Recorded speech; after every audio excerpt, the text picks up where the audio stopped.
వందనములు. దేవుని నామమున స్తోత్రములు. ఎలా ఉన్నారండి? అందరూ బాగున్నారా? నేటి మన ధ్యానాంశము నమ్మకమైన వానికి మెండైన దీవెనలు. సామెతలు 28:20 వచనం. నమ్మకమైన వానికి దీవెనలు మెండుగా కలుగును. నమ్మకమైన వానికి దీవెనలు మెండుగా కలుగును. ఎవరికి? నమ్మకమైన వానికి. ఎవరి యందు నమ్మకం ఉంచాలి? ప్రభువైన క్రీస్తు యేసునందు నమ్మకం ఉండాలి. నమ్మకం యెహోవా యందు నమ్మకం ఉంచువాడు వర్ధిల్లును. యెహోవా యందు నమ్మకం ఉంచువాడు సురక్షితముగా నుండును. ఇలాగన యెహోవా యందు నమ్మకం ఉంచిన వారికి మెండైన దీవెనలు ఇహలోకమందు పరలోకమందు కూడా మనకి మెండైన దీవెనలు కనిపిస్తున్నాయి, వస్తాయి. ఇక్కడ మత్తయి సువార్త 25:16-30 వరకు మెండైన దీవెనల గురించి చెప్పబడింది. ఇక్కడ పరలోక రాజ్యమునకు ఒక యజమానుడు తను ఒక దూరదేశం వెళ్ళాలని నిర్ణయించుకొని తనకున్న ఆస్తి అంతా తన దాసులకు అప్పచెప్పి వెళ్ళాలి అనుకొని తన దాసులందరినీ పిలుస్తాడు. ఎవరి సామర్థ్యం చొప్పున వారికి తన ఆస్తిని పంచి ఇచ్చి వెళ్ళాలని నిర్ణయించుకుంటాడు. సో దాసులందరినీ పిలుస్తాడు యజమానుడు. మొదటి దాసుని పిలిచి అతనికి 5 తలాంతులు ఇస్తాడు. తలాంతు అనగా 3,600 రూపాయలు సుమారుగా. అతనికి 5 తలాంతులు ఇస్తాడు. రెండవ దాసుని పిలుస్తాడు, అతనికి 2 తలాంతులు ఇస్తాడు. మూడవ దాసుని పిలుస్తాడు, అతనికి 1 తలాంతు ఇస్తాడు. ఇచ్చి అతని యజమానుడు దూరదేశము వెళ్ళి ఉంటాడు. వెళ్ళిన తర్వాత బహుకాలం ఉండిన తర్వాత తిరిగి రావటం జరుగుతుంది.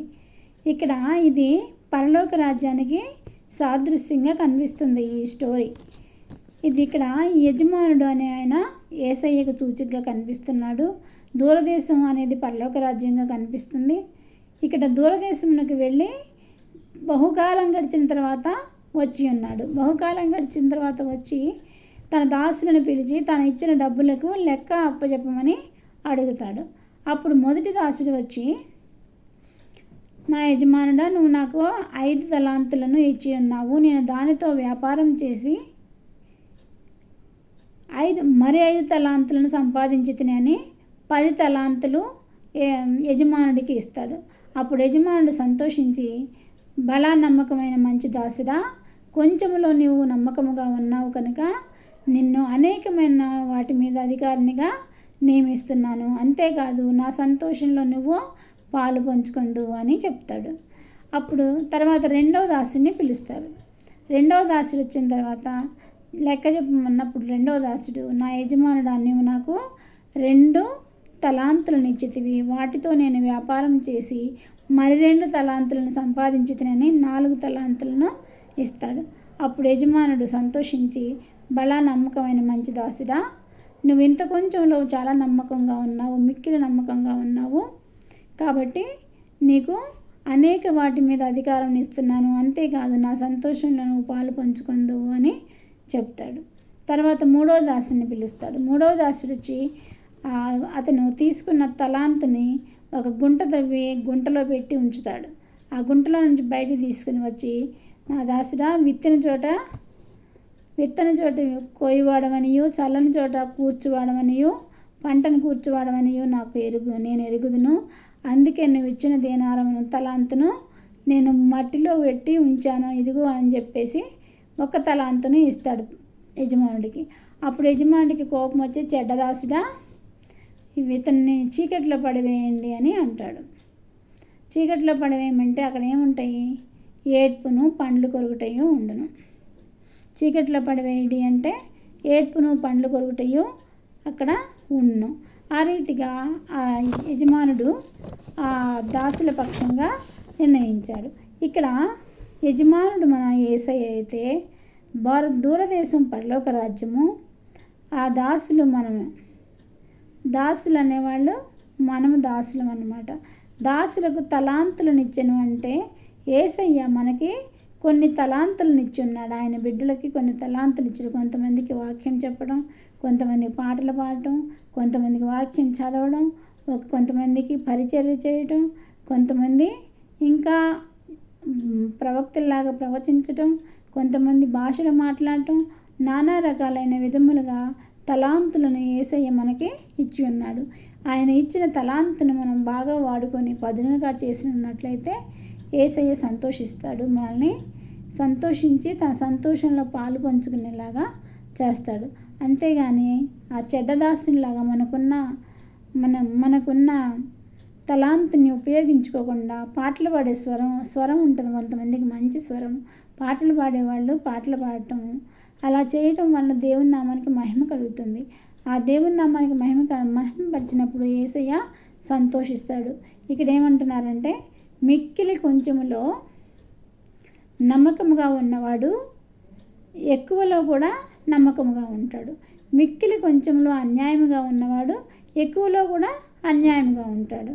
అందుకని ఏం చేస్తున్నాడంటే, ఇక్కడ మిక్కిలి నమ్మకంగా ఉన్నవాడు లేని వాడి దగ్గర, అన్యాయంగా ఉన్నవాడి దగ్గర నుంచి అది తీసివేసి 10 తలాంతులు ఉన్నవానికి ఇచ్చేయమని చెప్తాడు. ఆ 1 తలాంతు కూడా. సో ఇక్కడ ఎవరైతే అధికంగా కలిగి ఉంటారో వారికి ఇవ్వబడుతుంది, లేని వాని దగ్గర నుండి తీసి ఉన్నవారికి ఇవ్వబడుతుంది. ఈ తలాంతులు అనేవి మనం ఉపయోగించుకొని షైన్ అవ్వకపోతే మన యేసయ్య తీసివేసి మనకి ఆ తలాంతుల్ని తీసివేసి ఉన్న వాళ్ళకి ఇచ్చే అవకాశం ఉంది. కాబట్టి మన తలాంతులను మనం ఉపయోగించుకోవాలి. ఇక్కడ నమ్మకమైన రాయబారి ఔషధం వంటివాడు.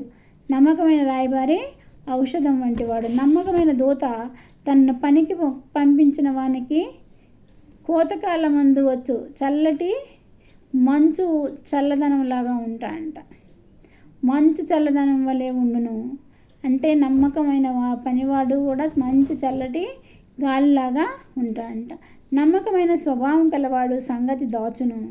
గృహ నిర్వహణలో ప్రతివాడును నమ్మకమై ఉంట ఆవశ్యకత. గృహ నిర్వహణలో కూడా నమ్మకంగా ఉండాలి.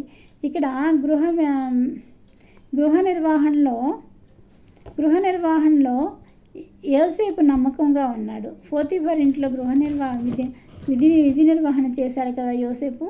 అప్పుడు ఆయన ఎంతో నమ్మకంగా ఉన్నాడు కాబట్టి మెండైన దీవెనలు పొందుకున్నాడు. ప్రధానమంత్రి అయ్యాడు.